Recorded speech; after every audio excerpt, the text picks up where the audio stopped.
voudrais revenir, si vous me le permettez, sur la question du cycle de 7 ans en rapport avec la fameuse Troïka, Lune, Soleil, Saturne, mais surtout avec le triangle sidéral formé par Saturne, qui est beaucoup plus intéressant par certains côtés que le rythme lunaire ou solaire, qui sont infiniment plus rapides.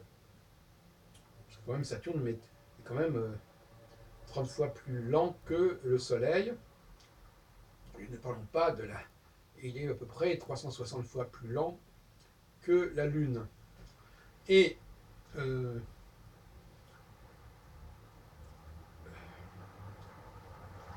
le cycle de Saturne, il dure 7 ans. Il commence lorsque Saturne arrive au mi-point entre deux étoiles fixes royales. Par exemple, Régulus et Antares. Régulus qui est une étoile de la constellation du Lion, et Antares une étoile de la constellation du Scorpion.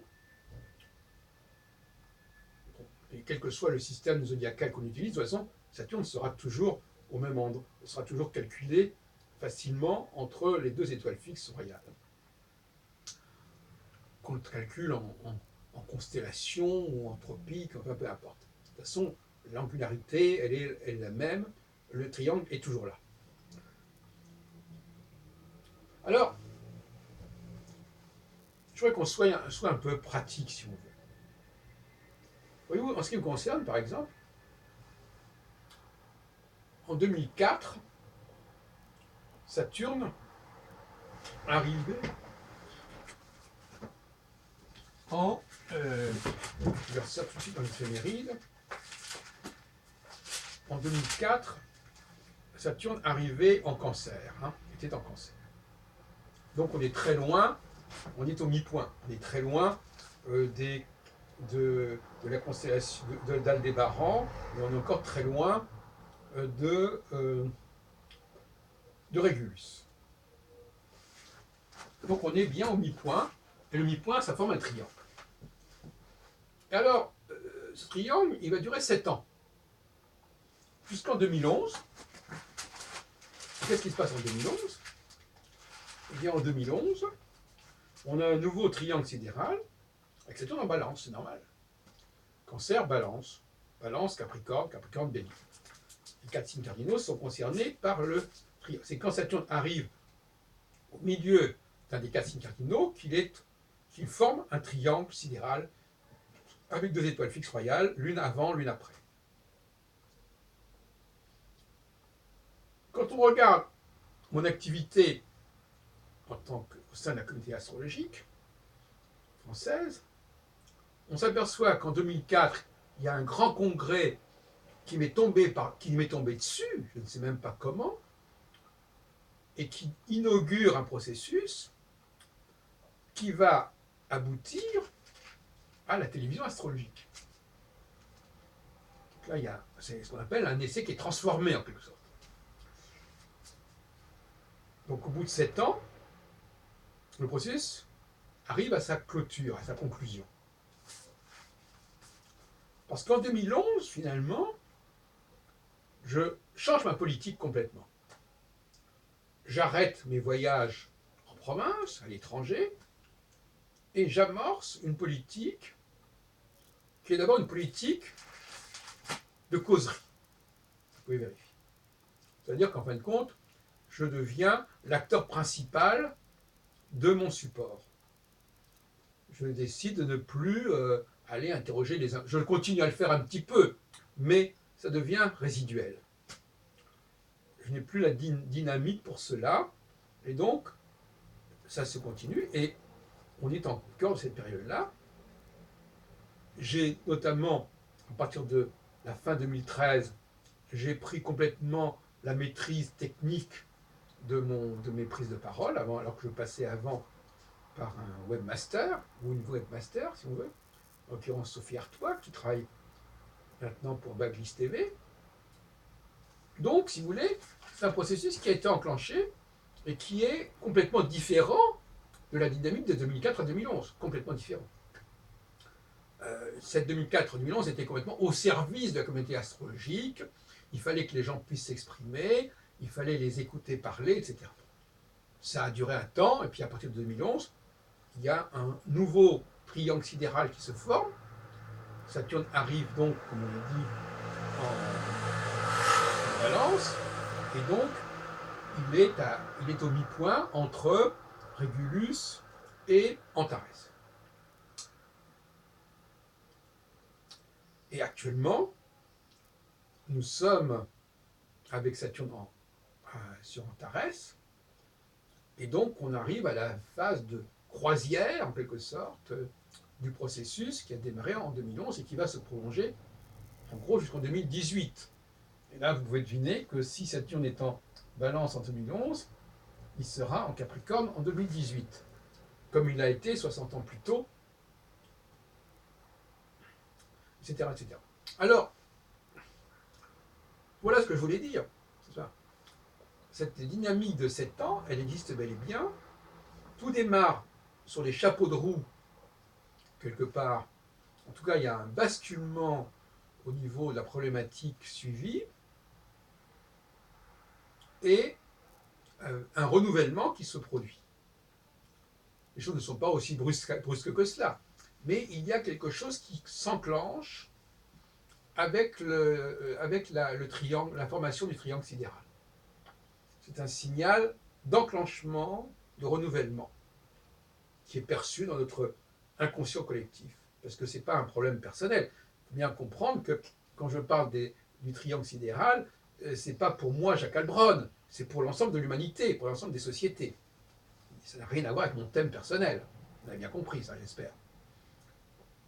Donc on est dans un processus collectif qui déclenche des choses nouvelles et qui également constate que les choses ont fait long feu, que les choses n'ont pas donné ce qu'elles auraient pu donner, que finalement le processus a échoué éventuellement. Ça, c'est possible. La fin du cycle de 7 ans peut se terminer sur un désenchantement, sur une déconfiture, comme on le voit actuellement en France avec la fin du quinquennat de François Hollande, par exemple, qui a commencé en 2012, en mai 2012, plus ou moins, avec Saturne, qui était encore, qui était vers 27-28 de la Balance. Donc, qui était encore dans ce triangle sidéral. Le triangle sidéral était encore plus ou moins formé. Et donc, ça a déclenché quelque chose. De toute façon, il a fallu respecter, bien entendu, le calendrier électoral. Et ça vient perturber éventuellement, ou fausser, ou décaler le système. Voilà, donc c'est pour ça que je disais, dans une autre vidéo, je ne sais plus, je disais qu'en 2018, il faut s'attendre à un changement important, mais qui ne coïncidera pas avec l'élection présidentielle de 2017. Alors, effectivement, de 1968, par exemple, correspondait, j'en ai déjà parlé, également à la formation d'un triangle sidéral, un des 4 triangles sidérales du cycle de 30 ans, 1968, mais déjà juin 67. En bélier, Saturne en bélier. Et en mai 68, ben finalement, il est également en bélier un tout petit peu plus loin. Donc,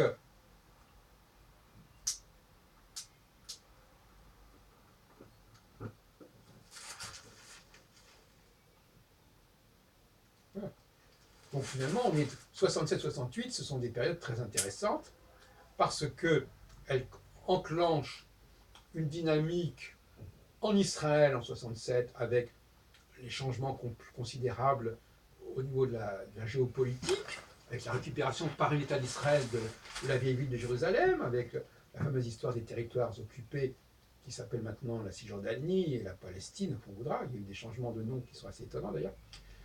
Et puis, l'année suivante, donc mai 68, avec les événements que vous connaissez, et qui ont également enclencher un processus qui va se terminer, alors là on pourrait discuter, mais qui curieusement va se terminer en 75. Et alors justement, en 75, j'ai un nouveau rendez-vous en ce qui me concerne avec le cycle de 7 ans, puisque Saturne arrive en Cancer, et que c'est à cette époque-là que je commence à être en vue dans le milieu astrologique, avec en septembre 74, alors que Saturne est au milieu du Cancer, j'organise un grand congrès, enfin je suis un des animateurs principaux du congrès des Méridiens avec l'ISAR et le CIA en septembre 74, et en juin 75, je suis appelé à former le mouvement astrologique, et nous avons toujours bien sûr Saturne au milieu du Cancer, qui va démarrer un nouveau cycle, mais on pourrait le voir aussi au niveau, je ne sais pas, de Giscard d'Estaing, qui arrive au pouvoir à la mort de Pompidou, enfin on pourrait voir ça, ou même etc. On pourrait voir ça sur d'autres plans. De toute façon, tout est fractal, tout se situe sur plusieurs plans, à différents niveaux. Il y a un nombre illimité de possibilités de correspondance au même moment, il y a une onde de choc à tous les niveaux. Et donc, ce qui est démarré en 75 va se prolonger jusqu'en 80.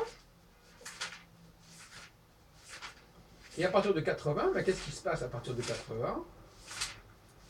Je vous donne en 1000. Saturne.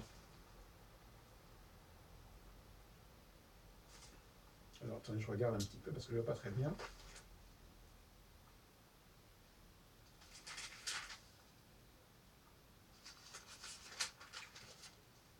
Saturne va entrer en Balance et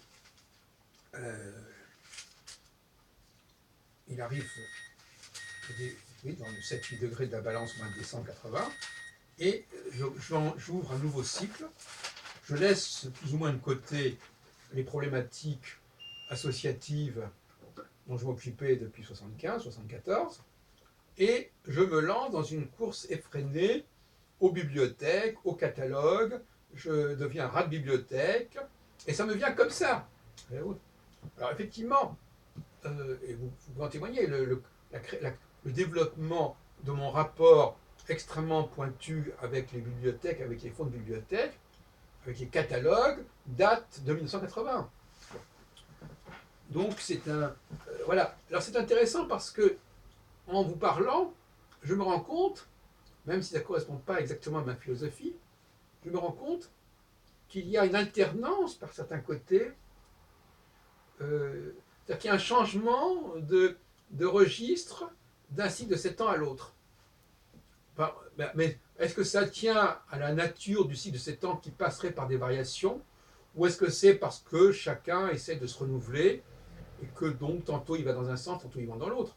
Je ne sais pas. Mais là, je vais vous donner quand même 2 exemples me concernant, mais concernant certainement d'autres plans à d'autres niveaux, chez d'autres personnes, d'autres communautés, parce qu'on est là, il s'agit quand même de l'histoire d'un leader communautaire, n'est-ce pas? Et dans chaque cas, il s'agit de travaux qui sont engagés au niveau de la communauté des astrologues, mais communauté astrologue pris au sens large de tous ceux qui s'intéressent à l'astrologie, y compris le catalogue, les catalogues que j'ai réalisés ou les guides que j'ai réalisés, c'est du même ordre que les colloques, c'est les mêmes de congrès, ce sont des rassemblements dans tous les cas de figure. Et le mot rassemblement est au cœur même, en prenant le mot rassemblement, aussi bien des gens que des données, que des informations, que des livres, etc. C'est au cœur même de la notion de triangle sidéral. Le triangle sidéral sonne le rassemblement. C'est-à-dire sonne une sorte... Et je peux vous assurer qu'en 2004, lorsque le congrès de novembre 2004 a eu lieu, il y a eu une espèce de rassemblement, de mobilisation, de convergence absolument incompréhensible si on n'a pas les clés astrologiques. Et c'est là que je voudrais en venir, à savoir que, effectivement, l'astrologie ne se fera reconnaître que si elle désigne des situations extraordinaires, qui ne sont pas extraordinaires en elles-mêmes, puisqu'elle s'explique par l'astrologie. Donc tout est relatif, c'est une normalité, mais qui n'est pas connue comme telle. L'astrologie est capable de nous indiquer qu'il y a des moments de rassemblement puissants. Des moments, le rassemblement, et je le dis encore une fois, pas forcément uniquement des personnes, mais rassemblement des données, des informations. Ça peut être la construction d'une bibliothèque, d'un musée, d'une union. Ça peut se situer sur le plan politique, sur le plan intellectuel, sur le plan artistique, sur le plan religieux. Tous les plans sont possibles, n'est-ce pas? Mais dans tous les cas, il s'agit de réunir, dans le mot réunir, il y a l'idée d'unité, de réunir des éléments épars en un seul et même volume, en un seul et même ensemble.